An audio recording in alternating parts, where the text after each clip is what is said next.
Star Wars 7x7 episode 2439. Today we're doing another Mando Memo episode, and we're going to be talking about Moff Gideon today, what we learned about him in Season 2 of The Mandalorian, and he is the key to a lot of mysteries that have yet to be unlocked in the series. Punch it.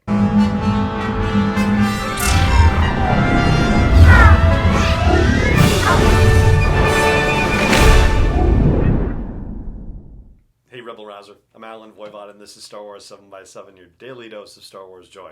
And thank you so much for joining me for it. So, of course, the main characters of The Mandalorian are The Mandalorian and Grogu. They appeared in the most episodes in Season 2. But when you step down from the two of them and look at the supporting characters, well, Moff Gideon is the guy who appeared in more episodes than anyone else. Although, he only appears kind of briefly in a couple of them, and via hologram only in one. That, in fact, is his first appearance in Season 2 of The Mandalorian in The Heiress, where we find out that he apparently has such incredible command over his people within the Empire that he can send them off to their deaths and they will just say, okay boss, let's go. And that, I suppose, is sort of a natural extension to what happened at the end of Season 1 when we had the two scout troopers talking with each other about how, oh yeah, the guy comes into town and he wants to show everyone who's boss by, killing a whole bunch of people and whatnot and laying down the law. Well, this is a different sort of laying down of the law, but he just says, you can't let, this get into the hands of the Mandalorians. You can't be captured, so long live the Empire. And the captain's like, okay, blang blang to the pilots, and tries to take the ship down, which doesn't work, but then, chews an electric suicide pill and, takes himself out that way. So, yes, Moff Gideon's effect and control of his Imperial remnant is darn near absolute. Now here's the thing about Moff Gideon. The title of Moff, I think we have to be a little bit careful of it, I guess I'll say. And the reason why I'll say that is because we do know from Season 1 that he was previously part of the Imperial Security Bureau, which is the sort of internal FBI-like organization, except they are loyalty enforcers for the Empire, so going way beyond what the FBI does.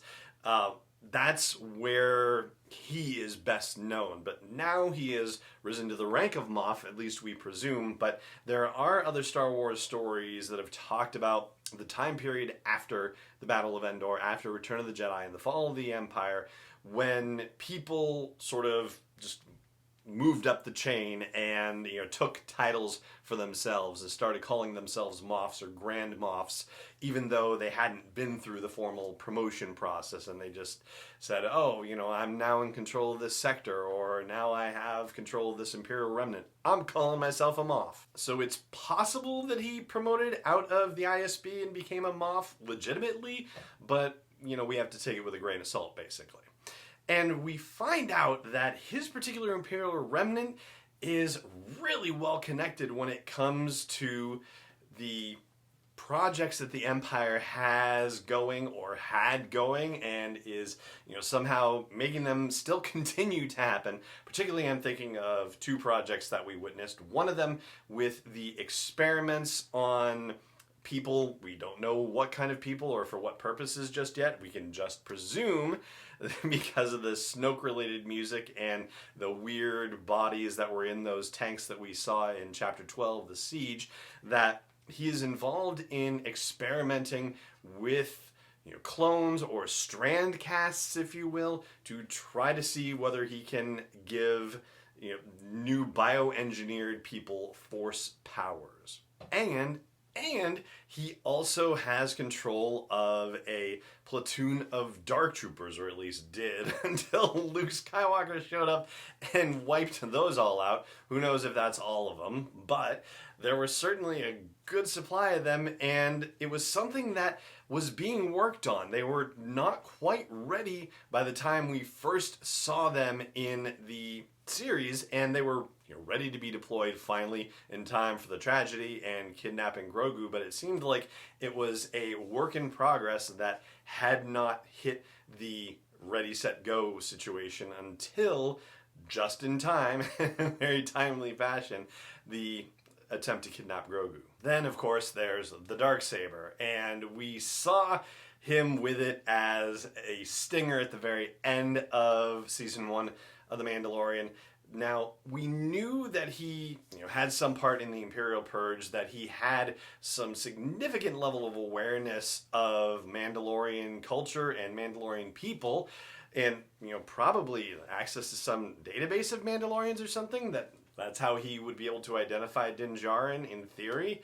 But he is steeped in knowledge when it comes to Mandalorian culture, and we find this out as a result of the events of season 2. The fact that he knows about the Darksaber and the stories around the Darksaber and who is supposed to hold it and the circumstances under which a Mandalorian can actually legitimately claim ownership to it, this means that he has been deeply involved with Mandalore. I mean, I suppose it's possible that maybe he's just been hanging out on his cruiser, waiting for Grogu to get recaptured and had a lot of time to kill, and so just read up a bunch of things, but I don't think that's really the case. It really seems more like he was very much involved in wiping out Mandalorians with the Purge, and quite possibly is the guy who took the Darksaber from Bo-Katan, so you can imagine why she would be harboring a grudge against him. Certainly she, wants it back and knows that if an Imperial has it, that she doesn't want him to have it, so that could certainly be enough motivation for the kind of behavior we saw from Bo-Katan during the series, but it seems like it's a lot more personal. And yet, when we saw Moff Gideon fight the Mandalorian, and he had the Darksaber, Moff Gideon did, and the Mandalorian had the Beskar spear, Moff Gideon was clearly not a skilled swordsman. He was not, very well, practiced with this thing at all. And so that in itself also makes you wonder how it is that he got a hold of the Darksaber, if it was beating Bo-Katan in combat somehow, or maybe it wasn't that direct, maybe it wasn't one-on-one in that way, and maybe he doesn't care. Maybe it just matters that what Mandalorians think about how it should be passed on among Mandalorians is what matters most, and as far as him getting it, he didn't have to necessarily get it through typical Mandalorian honor type means. He could have just, laid waste to stuff and been part of the Purge and just, took it from her without the traditional kind of combat that Mandalorians expect. But now he is in the custody of the Mandalorians, and what are they going to do with him? Well, it seems like he is most likely going to be turned over to New Republic Justice, but as opposed to Grogu leaving and all of us thinking, oh man, is that it for Grogu? Are we not going to see him again in the Mandalorian series? I find it hard to believe that we wouldn't see Moff Gideon returning in a subsequent season, whether it's 3 or 4, if they, give Moff Gideon a break for a while they focus on the Mandalorian aspects of things with Bo-Katan and the Night Owls, and also the armor and whatever happened to the remnant of Mandalorians, the covert, that was on Navarro and wherever other Mandalorians are in the galaxy. Like, they've got fertile storytelling stuff to pursue that doesn't necessarily involve Moff Gideon, but goodness, I cannot imagine a Mandalorian world where he doesn't come back to menace everyone in some fashion or another. And I'd love to hear what you think about this, whether you think we're done with Moff Gideon, or whether you think he'll be back in season 3, or if we're not going to see him for even longer than that. Please chime in, YouTube, Facebook, or home base for the show at sw7x7.com. And that is going to do it for this episode of the show. I hope if you enjoyed it that you will share it far and wide with Star Wars friends and fans that you know and think would really enjoy it. And it just remains for me to say thank you so much for joining me for this episode, as always. And may the Force be with you, wherever in the world you may be.